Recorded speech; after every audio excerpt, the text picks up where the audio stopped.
കൃഷിവെള്ളത്തെ കൊള്ളയടിച്ച, കുടിവെള്ളത്തെ കൊള്ളയടിച്ച, മണ്ണും ജലവും മലിനമാക്കിയ cocoa കോളയെ സൃഷ്ടിക്കൂ. Cocoa കോളയെ സൃഷ്ടിക്കൂ. ഇരകൾക്ക് നഷ്ടപരിഹാരം കൊടുക്കൂ. ഇരകൾക്ക് നഷ്ടപരിഹാരം കൊടുക്കൂ.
അടിമയിൻ ഉടലിൽ രക്തമെതുക്ക്, അച്ചപ്പെട്ട കോഴയ്ക്ക് ഇടമെതുക്ക്, ഇല്ലമെതുക്ക്, കൂപ്പഞ്ചീട്ടെതുക്ക്, വേലയെതുക്ക് എന്ന് പറഞ്ഞ പോലെയാണ്. ഐഡൻറ്റി കാർഡ്, ആധാർ കാർഡ്, ഇതൊന്നും ഇവിടെ പലവർക്കും ഇല്ല. അപ്പം നമ്മൾ പഠിച്ചു വന്ന ഒരു രാഷ്ട്രീയ സംസ്കാരമുണ്ട്. ഭഗവത് സിംഗ് ആയാലും ചന്ദ്രശേഖർ ആസാദായാലും രാജഗുരുവായാലും സുഖദേവായാലും കർദാർ സിംഗിനായാലും ഇത് നമ്മുടെ സ്വാതന്ത്ര്യ സമരത്തിലെ ത്യാഗികൾ കഷ്ടപ്പെട്ടത് മുഴുവൻ അവരുടെ ഒരു ചിന്താസരണിയാണ് നമ്മൾ. ഇവർ അതിൻ്റെ പേരും പറഞ്ഞ് കച്ചവടം നടത്തണം. അമേരിക്കൻ പ്രസിഡൻറ്റിന് വൈറ്റ് ഹൗസല്ല പേടി. ഇത് അമേരിക്കൻ പ്രസിഡൻ്റ് ആരായാലും ശരി, അവർക്ക് വൈറ്റ് ഹൗസല്ല പേടി, അവർക്ക് പ്ലാച്ചിമടിയിൽ ഈ ഓലപ്പന്തലാണ് പേടി.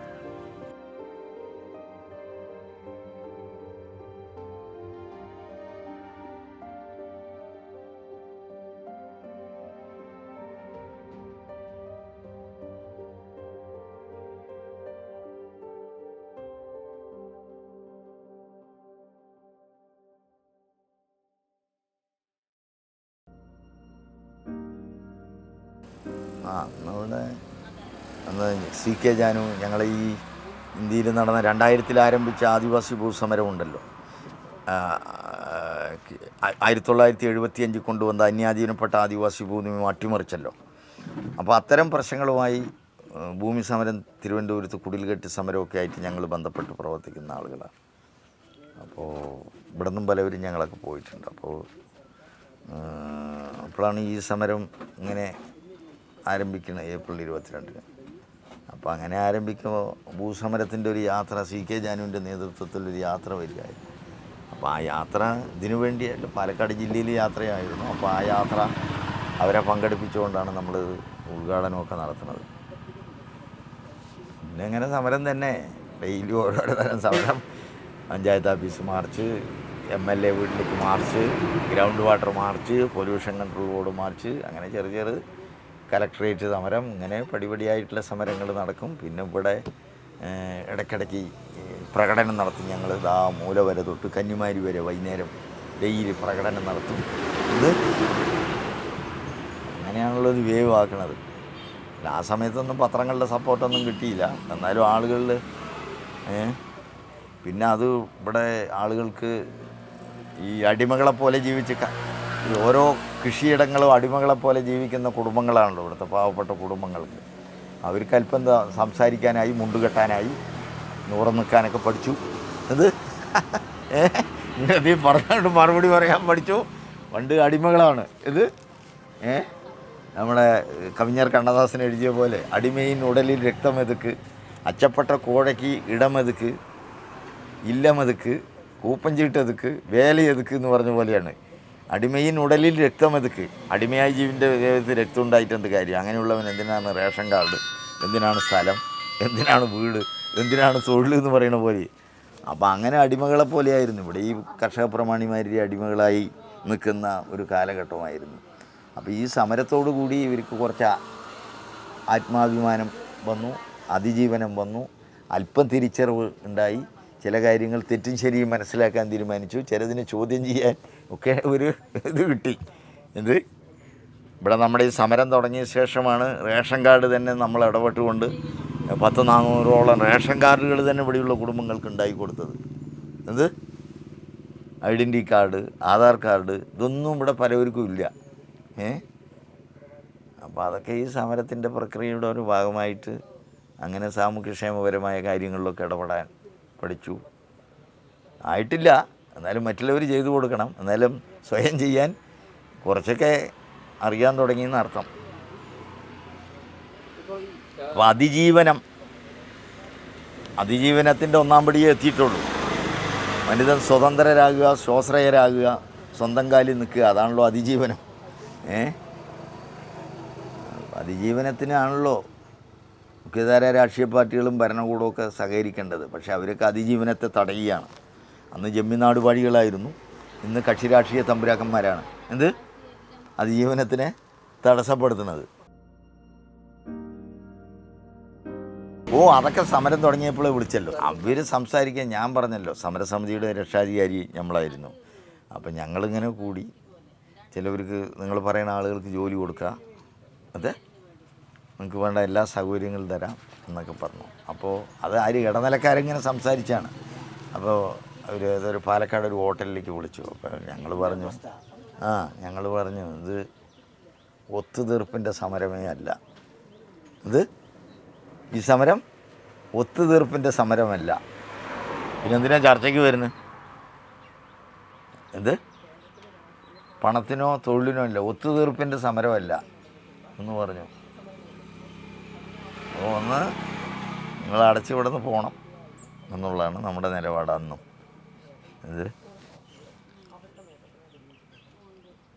അപ്പോൾ അവരെ ഇടനിലക്കാരായ ചില പൊതുപ്രവർത്തകർ സംസാരിക്കാൻ വന്നപ്പോൾ നമ്മുടെ നിലപാട് ഇതാ പറഞ്ഞു, ഇത് ഒത്തുതീർപ്പിൻ്റെ സമരമല്ല. നമ്മുടെ തന്നെ ചില ആളുകൾ നമുക്ക് ചർച്ചയ്ക്ക് പോയാലെന്താ എന്നൊക്കെ ചില ആളുകളുടെ ഇടയിൽ പറഞ്ഞെങ്കിലും ഞങ്ങൾ വ്യക്തമായ നിലപാടെടുത്തു. വിട്ടുവീഴ്ചകളുടെയും ഒത്തുതീർപ്പിൻ്റെയും സമരമല്ല ഇത് ഇവിടുത്തെ വരുംകാലത്ത് വലിയ വിപത്തുണ്ടാക്കും ഇവർ. അതുകൊണ്ട് ഇവർ ഇവിടുന്ന് അടച്ച് പോകുക തന്നെ പോകണം, അല്ലാണ്ട് കോംപ്രമൈസ് നോ ഒരു വിട്ടുവീഴ്ചയും ഒത്തുതീർപ്പും ഇല്ല എന്ന് പറഞ്ഞു. അവരിവിടെ പല ആളുകളെയൊക്കെ സ്വാധീനിച്ചിട്ടുണ്ടല്ലോ, പണം കൊടുത്ത് സമരം പൊളിക്കാൻ വേണ്ടി. ഇവിടെ ആദിവാസികളാണ് ഇരകൾ, അവർ സമരം ചെയ്യുന്നു പറഞ്ഞ് ഇതിവിടുത്തെ ലേബർ കോൺട്രാക്ടറായിട്ടുള്ള BJPയുടെ സംസ്ഥാന സെക്രട്ടറി, MP ഇലക്ഷൻ, ഇപ്പോൾ MLA ഇലക്ഷനിൽ നിന്ന കൃഷ്ണകുമാർക്ക് ഇവരുടെ കങ്കാണിയാണ്. അവർ തന്നെ അകമലവാരത്തെ ആദിവാസികളെയും വാളയാറിലെ ആദിവാസികളെയും തെറ്റിദ്ധരിപ്പിച്ചുകൊണ്ട് ഇവിടെ ഞങ്ങൾക്കെതിരെ പ്രചാരണം നടത്താൻ വേണ്ടി വന്നു. അവർ വരുമ്പോൾ ആ മേഖലയിൽ ഞാൻ പരിചയമുള്ളവരാണ്. ആ മേഖലയിലെ ആദിവാസികളായിട്ടുള്ള വാളയാറ്, ചാവടിപ്പാറ, അവിടുത്തെ 8 കോളനിയിലും ആദിവാസികൾ ഞാൻ പരിചയമുള്ളതാണ്. അകമലവാരത്തെ ആദിവാസികൾ ഞാൻ പരിചയമുള്ളവരാണ്, മലമ്പുഴയുടെ. അപ്പോഴാണ് അവർ കാര്യങ്ങൾ അറിയും. അവരെ വണ്ടി കയറ്റിയിട്ട് വന്നു. അപ്പം ഇങ്ങനെയൊക്കെ പല അടവുകളും അവർ ശ്രമിച്ചിട്ടുണ്ട്. കങ്കാണിപ്പണി. ഇതിൻ്റെയൊക്കെ ഒരുപാട് പശ്ചാത്തലമുണ്ട്. അതൊക്കെ ബന്ധപ്പെടുമ്പോൾ നമ്മൾ ഈ രാഷ്ട്രീയക്കാരെയൊക്കെ അറിയുള്ളൂ. ആരാണ് ചാക്കി രാധാകൃഷ്ണൻ, ഈ കൃഷ്ണകുമാറിന് എങ്ങനെയാണ് ഈ എല്ലാ കമ്പനികളിലും ഇൻഡസ്ട്രിയൽ മേഖലയിൽ ലേബർ കോൺട്രാക്ടർ കൊടുത്തത്, ചാക്കി രാധാകൃഷ്ണൻ ആരാണ്, മലബാർ സിമൻറ്റിൽ 500 കോടി രൂപയുടെ അഴിമതി പുറത്തു കൊണ്ടുവന്നിട്ടുള്ള ശശീന്ദ്രനെയും 2 കുട്ടികളെയും കമ്പനി സെക്രട്ടറി, എക്സ്പെർട്ട് കൊലയാളികളെയും, അതിലൊക്കെ ഞങ്ങൾ ആക്ഷൻ കമ്മിറ്റിയിലും കൺവീനറാണ് ഞാനാണ്. വാളയാർ കുട്ടികളുടെ കൊലപാതകം അതിൻ്റെ നീതി സമര സമിതി ചെയർമാൻ ഞാനാണ്. കാരണം ഞങ്ങളെപ്പോലെ ചില വട്ടുകളും ഭ്രാന്തുകളും ഉള്ളൂ, കോംപ്രമൈസ് ഇല്ലാതെ മരണം തന്നെ വന്നാലും നിൽക്കാൻ. അപ്പോൾ അങ്ങനെ ഒരുപാട് ഇതിൻ്റെ പശ്ചാത്തലമുണ്ട്. ഈ പാലക്കാട് ഇവിടുത്തെ മുഖ്യമന്ത്രിയുടെ മകളിനെ അമൃത ഇൻസ്റ്റിറ്റ്യൂട്ടിൽ പഠിപ്പിച്ചത് ഈ ചാക്കി രാധാകൃഷ്ണനാണ്. ഒരു രാജ്യസ്നേഹിയായ ഒരു പൗരനെ അഴിമതി പുറത്ത് കൊണ്ടുവന്ന രാജ്യസ്നേഹിയായിട്ടുള്ള ഒരു പൗരനെ കൊല ചെയ്തവൻ്റെ കാശ് കൊണ്ടാണ് മകളുടെ വിദ്യാഭ്യാസം. ഇതൊക്കെ ഞങ്ങൾ പറഞ്ഞല്ല, കുഞ്ഞാനന്ദൻ്റെ പുസ്തകം സഖാവ് എഴുതിയതിൽ തന്നെ ഉണ്ട്. അപ്പോൾ ഇവിടുത്തെ രാഷ്ട്രീയം പറയുന്ന മാഫിയയുടെ പണമാണ്. ഞങ്ങളുടെ ഭാഷയിൽ പറഞ്ഞിരുന്ന ജട്ടിയും ഡ്രായറും അടക്കം ഇവിടുത്തെ ജനപ്രതിനിധികളെയും രാഷ്ട്രീയക്കാരെയും പണം മുഴുവൻ മാഫിയയുടെ പണമാണ്. അത് പറയണമെങ്കിൽ നമ്മുടെ വ്യക്തി ജീവിതം ശുദ്ധി വേണം, എന്നാലും നിർഭയമായിട്ട് പറയാൻ പറ്റൂ. CRPC IPCന് ഒരു ഭയവുമില്ല. ഞങ്ങളൊക്കെ 18 വയസ്സിൽ എമർജൻസിക്കെതിരെ മുദ്രാവാക്യം വിളിച്ച് ജയിലിൽ പോയ പാരമ്പര്യമുണ്ട്. അതുകൊണ്ട് ഇതൊന്നും ഒരു പ്രശ്നമല്ല പറയുക. അപ്പോൾ അങ്ങനെ ഒരു പാരമ്പര്യത്തിൽ കൂടിയാണ് ഞങ്ങളെപ്പോലുള്ള കുറച്ച് ആളുകൾ വളർന്നു വന്നിട്ടുള്ളത്. അന്നൊക്കെ അടിയന്തരാവസ്ഥ പറഞ്ഞാൽ പേടിക്കും പുറത്തിറങ്ങേണ്ട ആളുകൾ. അതൊക്കെയാണ് ഞങ്ങളുടെ വിദ്യാഭ്യാസമൊക്കെ പോയത് 17-18 വയസ്സിൽ. ഒന്ന് പ്രീഡിയിൽ പഠിക്കുമ്പോഴേ 11 മാസം എമർജൻസി കേസ് ഞങ്ങളൊക്കെ ജയിലിൽ കിടന്ന ആളുകളാണ്. അപ്പം അങ്ങനെയുള്ള പ്രവർത്തന പാരമ്പര്യമുണ്ട്. അതുകൊണ്ടാണ് ഇവർ ഊച്ചാളിപ്പളിക്കൊന്നും നിൽക്കാത്തത്. പോട പുല്ലേ പറയും നമ്മളെ ഇവിടുത്തെ MLA-മാരെയും മന്ത്രിമാരെയും. മുഖ്യമന്ത്രി വന്നിട്ട് ആയാലും ശരി, എന്നോട് മുഖ്യമന്ത്രിയുടെ യോഗത്തിൽ ഞാൻ എണീറ്റില്ല, യോഗത്തിൽ എണീറ്റു, എനിക്ക് തോന്നിയില്ല എണീക്കാൻ. എന്നോട് പലവരും പറഞ്ഞു ചർച്ചയിലേ ഞാൻ എണീറ്റില്ല, ഞാനിരുന്നു. ഇവരൊക്കെ അങ്ങനെ മുഖ്യമന്ത്രി വരുമ്പോഴും എൻ്റെ എണീറ്റ്, എനിക്ക് തോന്നിയില്ല ഇരിക്കാൻ. നമ്മുടെ നീതിപ്പണം കൊണ്ട് ശമ്പളം പറ്റുന്നവരവർ. നമുക്ക് തോന്നണ്ടേ? നിങ്ങൾക്ക് തോന്നി നിങ്ങൾ എണീറ്റു, എനിക്ക് തോന്നിയില്ല, ഞാൻ എണീറ്റില്ല.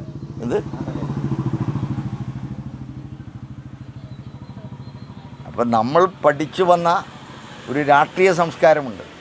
ഭഗവത് സിംഗ് ആയാലും ചന്ദ്രശേഖർ ആസാദായാലും രാജഗുരുവായാലും സുഖദേവായാലും കർതാർ സിംഗിനായാലും നമ്മുടെ സ്വാതന്ത്ര്യ സമരത്തിലെ ത്യാഗികൾ കഷ്ടപ്പെട്ടത് മുഴുവൻ അവരുടെ ഒരു ചിന്താസരണിയാണ് നമ്മൾ. ഇവർ അതിൻ്റെ പേരും പറഞ്ഞ് കച്ചവടം നടത്തണം. കാറൽ മാർക്സ് ആരാണെന്നും മഹാത്മാഗാന്ധി ആരാണെന്നും രാമനോഹർ ലൂഹി ആരാണെന്നും ജയപ്രകാശ് നാരായണൻ ആരാണെന്നും സഖാവ് കൃഷ്ണപിള്ളി എങ്ങനെയാണെന്നും ഇതൊക്കെ ഞങ്ങൾക്കൊരു കാഴ്ചപ്പാടുണ്ട്. അവരുടെ പേരും പറഞ്ഞ് കച്ചവടം നടത്തണം, പാർലമെൻ്ററി ജനാധിപത്യം അപ്പോൾ അത് സുധകുമാരി ടീച്ചർ പറയും പോലെ പടക്കളത്തിൽ ജയിക്കാൻ ഞങ്ങളുടെ കൂടെ വരണ്ട, തോൽക്കാൻ തയ്യാറുള്ളവർ വന്നാൽ മതി. ജയം കണ്ടിട്ട് വരണമെന്നില്ല. നമ്മുടെ മദ്യനിരോധന സമിതിൻ്റെ ഇന്ത്യയിലെ സർവോദയ നേതാവായിട്ടുള്ള മൻമോഹൻ സാർ പറയൂ അതുപോലെ ഉണ്ടായിരുന്നില്ല. ഞങ്ങളൊരു അറസ്റ്റ് ചെയ്തല്ലോ 50 ദിവസം. കാരണം ഈ ഖരമാലിന്യങ്ങൾ അവിടെ കർഷകർക്ക് വളമായി കൊടുത്തത് നമ്മൾ പ്രതീകാത്മകമായി അതിനെ കൊണ്ടുവന്ന് കൊക്കോക്കോളയുടെ മുന്നിലിട്ടു. ആ മുന്നിലിട്ടപ്പോൾ മുദ്രാവാക്യം വിളിയും പ്രശ്നങ്ങളുമായി പോലീസുമായി ചില തടയലൊക്കെ ഉണ്ടായിരുന്നു. അന്നത്തെ SI ഇന്നാൾ കണ്ടു, ഞാൻ അവിടെ തൃശ്ശൂർ വെച്ചിട്ട് എന്നോട് കയ്യിലൊക്കെ പിടിച്ചു പോയാണ് പാവം. അന്നത്തെ അല്ല മുള്ളിടപെടലൊക്കെ ഇപ്പോൾ റിട്ടയറായി കക്ഷി, സർക്കിളോ DYSP ആയിട്ട്. അപ്പോൾ അങ്ങനെ ഒരു കേസൊക്കെ എടുത്തു, അറസ്റ്റായി. പിന്നെ അതിന് ശേഷമാണ് ആ അറസ്റ്റോട് കൂടിയാണ് ഞങ്ങളൊരു 168 170 പേരിനെ അന്ന് അറസ്റ്റ് ചെയ്തു. അന്ന് അർദ്ധരാത്രി സ്റ്റേഷനിൽ കൊണ്ടുപോയി. അങ്ങനെ AK ആൻ്റണിയാണെന്ന് മുഖ്യമന്ത്രി, VR കൃഷ്ണയ്യർ, സുകുമാർ അഴീക്കോടൊക്കെ അതിലിടപെട്ടു ഈ അറസ്റ്റുമായിട്ട്. അങ്ങനെ മുഖ്യമന്ത്രി തന്നെ അത് രാത്രി ഇടപെട്ടിട്ട് 12 മണിക്ക് വിടാൻ പറഞ്ഞു വന്നു. പിന്നെ മാധ്യമങ്ങൾ അതിന് ശേഷമാണ് ഇടപെടൽ. മാധ്യമം പത്രം ആദ്യമായിട്ട് ഇടപെടലുണ്ട്. പിന്നെ ഇംഗ്ലീഷ് പത്രങ്ങളൊക്കെ പറഞ്ഞു. VVSൻ്റെ ഇടപെടൽ ആണ് ഇത് വലിയ മുഖ്യധാര രാഷ്ട്രീയ പാർട്ടികളിലും മാധ്യമങ്ങളിലും ഒക്കെ ഇടപെടാൻ. അന്ന് ഹിന്ദു മാധ്യമം, ഹിന്ദുവിലന്ന് പ്രഭാകരനായിരുന്നു, അവരിങ്ങനെ കുറച്ച് പേരൊക്കെ ആയിരുന്നു ആദ്യം നമ്മളുമായി സഹകരിച്ചത്. പിന്നെ കേരളകൗമുദി വന്നു. പിന്നെ മാധ്യമം, പിന്നെ വീരേന്ദ്രകുമാറുടെ ഇടപെടൽ വന്നപ്പോൾ വീരേന്ദ്രകുമാർ പിന്നെ അതിന് സജീവമായി. ഇപ്പോൾ നമ്മൾ ഈ സാങ്കേതികത്വങ്ങൾ ഇപ്പോൾ മദ്രാസ് ഗവൺമെൻറ് അതുപോലെ പല സംസ്ഥാന സർക്കാരുകൾ ഉണ്ടാക്കിയ ബില്ലുകൾ തന്നെ കേന്ദ്രം നിഷേധിച്ചത് ശരിയല്ല എന്ന് അടുത്ത് സുപ്രീം കോടതി വിധികൾ വന്നിട്ടുണ്ട്. അപ്പോൾ അതുമായിട്ട് ഈ ഗവൺമെൻറ്റിന് എത്ര ആത്മാർത്ഥത ഉണ്ടോ എന്നില്ല. ഞങ്ങൾ 12-ാം തീയതി കേരളത്തിലെ ഐക്യദാർഢ്യ പ്രവർത്തകർ ഇവിടെ കൂടുന്നുണ്ട്.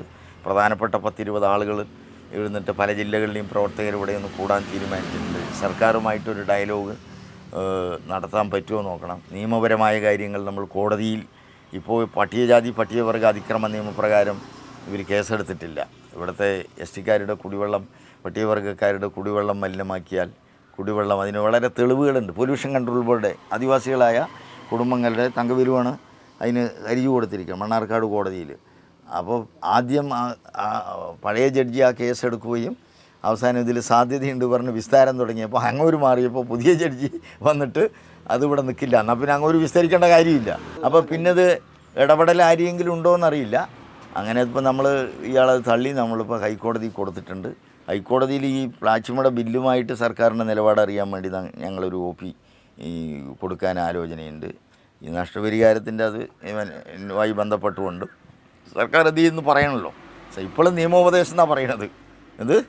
നിയമോപദേശം തേടണമെന്ന് പറഞ്ഞ് ഇങ്ങനെ പറ്റിച്ചുകൊണ്ടിരിക്കുകയാണ്. അപ്പോൾ ഈ പറ്റിക്കൽ ഹൈക്കോടതി പോയാൽ സർക്കാർ നിലപാട് വ്യക്തമാക്കണമല്ലോ. അത് ഈ ചെയ്യും അല്ലെങ്കിൽ ചെയ്യില്ല എന്നുള്ളത് അറിയും. അത് നമ്മൾ ആലോചിക്കുന്നുണ്ട്.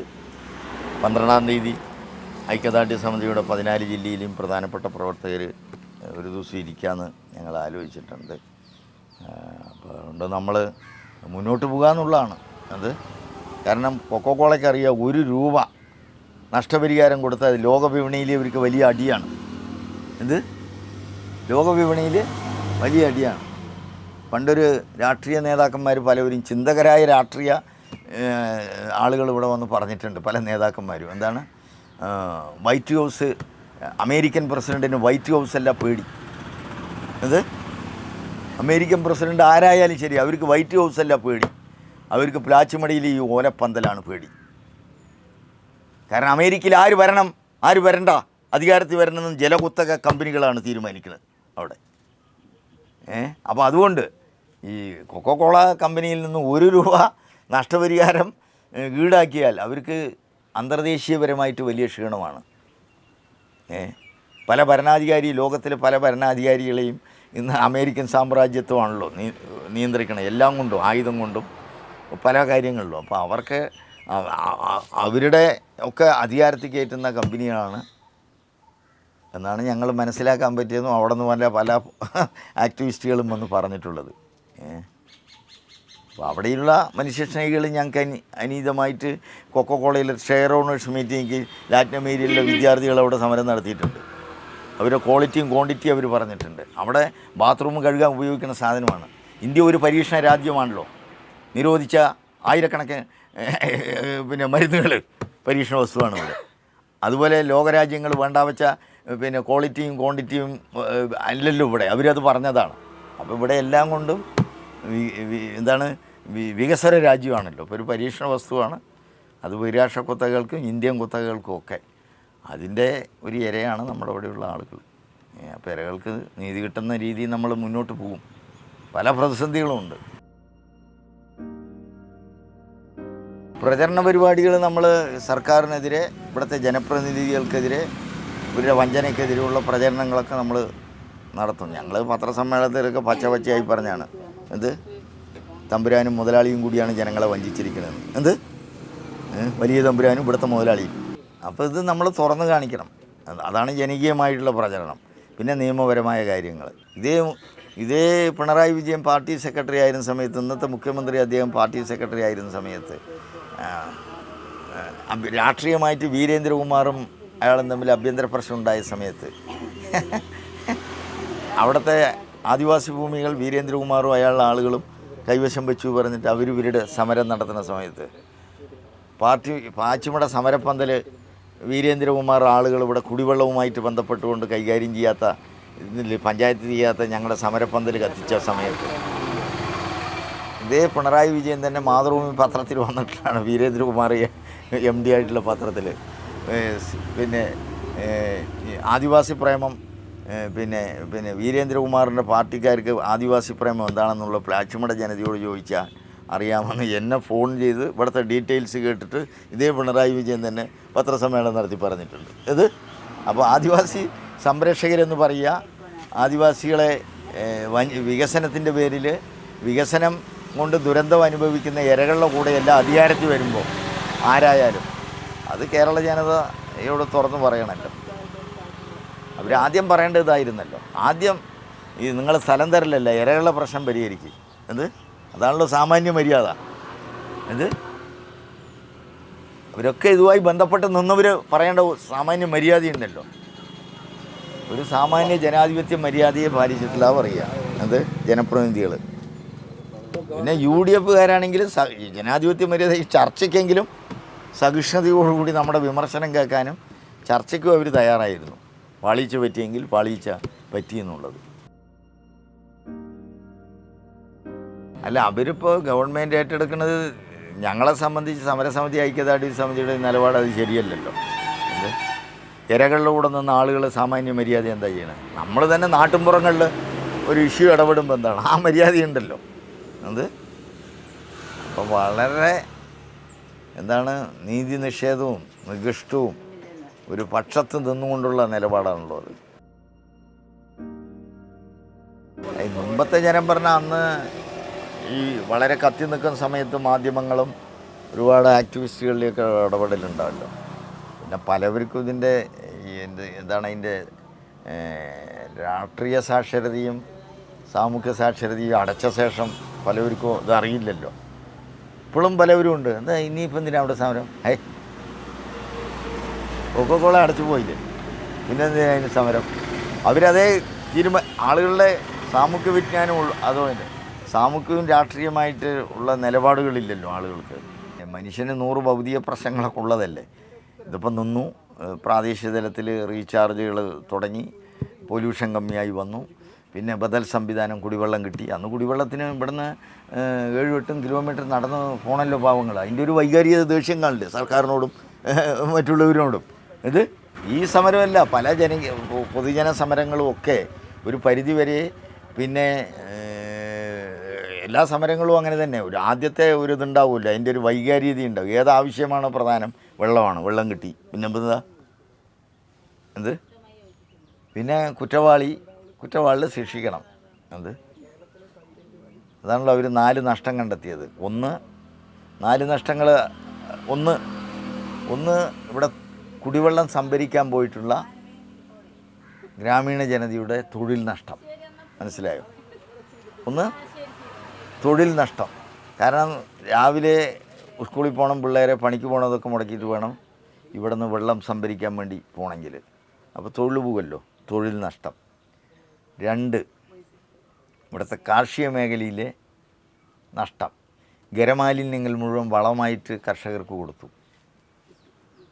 അപ്പോൾ കാർഷിക മേഖലയിൽ ഉൽപ്പാദനക്കുറവുണ്ടായി, അതിൻ്റെ നഷ്ടം. 3, ഈ കുടിവെള്ളം മലിനീകരിച്ചതുകൊണ്ടും മണ്ണും ജലവും മലിനമാക്കിയതുകൊണ്ട് ഇവിടെ പല ത്വക്ക് രോഗങ്ങളും പല രോഗങ്ങളും ആളുകൾക്ക് ഉണ്ടായിട്ടുണ്ട്. അട്ടയായിരിക്കും. നമുക്കൊന്നും ചില വൈകുന്നേര സമയം രാവിലെ സമയത്തും ഇവിടെയൊന്നും നിൽക്കാൻ പറ്റില്ല, അത്രയും ദുർഗന്ധമാണ്. അട്ടകൾ മുഴുവൻ വീടുകൾ കയറിയിറങ്ങും, ദുർഗന്ധമാണ്, ഇവിടെയൊന്നും ഇരിക്കാൻ പറ്റില്ല. മാസയൊക്കെ ഉണ്ടാക്കുമല്ലോ വലുതൊപ്പം. അപ്പോൾ ആരോഗ്യ നഷ്ടം, ഇവർ ആശുപത്രികളും മറ്റ് ചിലവുകളുമായിട്ടുള്ള നഷ്ടം. 1 തൊഴിൽ നഷ്ടം, 2 കാർഷിക ഉൽപ്പാദന നഷ്ടം, 3 ആരോഗ്യ പ്രശ്നമായിട്ടുള്ള നഷ്ടം, രോഗവുമായിട്ട് ചികിത്സാ ചെലവുമായിട്ടുള്ള നഷ്ടം, 4 വരും തലമുറയ്ക്കുള്ള ഗ്രൗണ്ട് വാട്ടർ ചൂഷണം. അങ്ങനെ 4 നഷ്ടമാണ് കണ്ടെത്തിയിട്ടുള്ള ഒരു പേരിൽ നഷ്ടപരിഹാരത്തിന് അവർ വിലയിരുത്തിയ. അത് പ്രത്യേകിച്ച് ഈ 1.5 കിലോമീറ്റർ ചുറ്റളവിലുള്ള വീടുകൾ, അവരാണല്ലോ കൂടുതൽ ഇരകളായത്. 3ഉം 1.5 കിലോമീറ്റർ ഉള്ളിലുള്ള ആളുകൾ. അപ്പോൾ അതാണ് സ്ഥിതി. ഇവിടെ സമരമായിട്ട് ആത്മാർത്ഥമായി ഇടപെട്ടില്ല എന്ന് നമ്മളൊന്നും പറയുന്നില്ല. പക്ഷേ സമരത്തിന് ചില മാനദണ്ഡങ്ങളുണ്ടല്ലോ. അത് ജനാധിപത്യ മര്യാദകളുണ്ട്, സഹിഷ്ണുത വേണം, സ്വയം വിമർശനത്തിന് തയ്യാറാകണം. പിന്നെ സമരമായിട്ട് ചില മാനദണ്ഡങ്ങൾ ലീഡർഷിപ്പിലുള്ള ആളുകൾ പാലിക്കണം. ഇതൊക്കെ നമ്മളില്ലെങ്കിലേ രാഷ്ട്രീയക്കാർ മുഴുവൻ എതിർക്കുക, 100 ആരോപണം പറയുന്ന കാലഘട്ടങ്ങൾ. അത്